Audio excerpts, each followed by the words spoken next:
Don't get me wrong and take this as saying that you're not responsible for every bullet that comes out of that gun, or that you can just pull your gun out and start shooting without regard for those around you. That's not it at all. If you are found acting recklessly or negligently with that firearm, you will be criminally tried and criminally prosecuted for your actions. So if you take that shopping mall environment, that crowded, chaotic environment, and typically in the hallways there's brick walls or some type of hard structure. So let's say that you're walking through a shopping mall and someone comes in and takes out a gun and starts shooting at people. There's you 15, 20 feet away, there's the gunman, the assailant, and behind the assailant is a brick wall. Are you going to take the shot in self-protection? Most of us would probably agree that we would. You don't suffer any repercussions necessarily for hitting that brick wall. Now let's add another piece to the puzzle. The shooter is 15, 20 feet away from you, whatever they are, and behind the shooter on the other side is a food court full of people, full of strangers.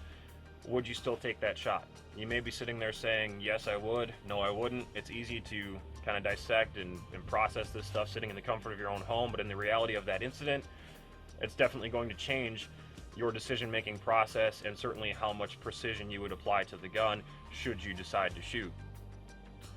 Taking it one step further, kind of to what I would consider the ultimate level in decision-making or sober reality of that decision-making process. You're standing here, the gunman is 15 to 20 feet away, and beyond the gunman is a crowded food court full of people with your family sitting there, your loved ones. Would you take that shot? You can say yes, you can say no. It doesn't really matter how good of a shot you think you are. You put your sights on somebody, you have a probability of missing them to some degree, being the stress, the chaos of the environment, people moving around, possibly bumping into you. What would you do if you ended up taking that shot and you missed and hit your family member? Now you're starting to see how your perceived penalty for a miss extremely plays into your decision-making process. And the fact of the greater danger theory says that if you are acting in good faith, not recklessly, not negligently, and you decide to take that shot, and somewhere in the dynamic chaos of the environment, an innocent bystander is struck, you were still acting in good faith on behalf of the group, on behalf of everyone in that environment. You won't be criminally prosecuted for that. Most likely you're going to be criminally charged with that bullet, but should the jury find you acting in good faith, you won't be criminally prosecuted for it. Certainly I would say you're going to expect a civil lawsuit out of that on behalf of the family members of the victim or the innocent bystander that was shot.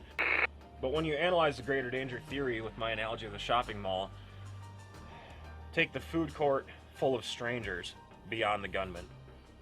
You take those shots, you might be thinking a little bit more about the background, about the people that could get hit than you would be certainly up against a brick wall or something like that. But will you have as much regard for strangers getting hit as you would for your family potentially getting hit? The reality is that those strangers are somebody's family. That's somebody's wife, that's somebody's son or daughter, somebody's husband, somebody's brother.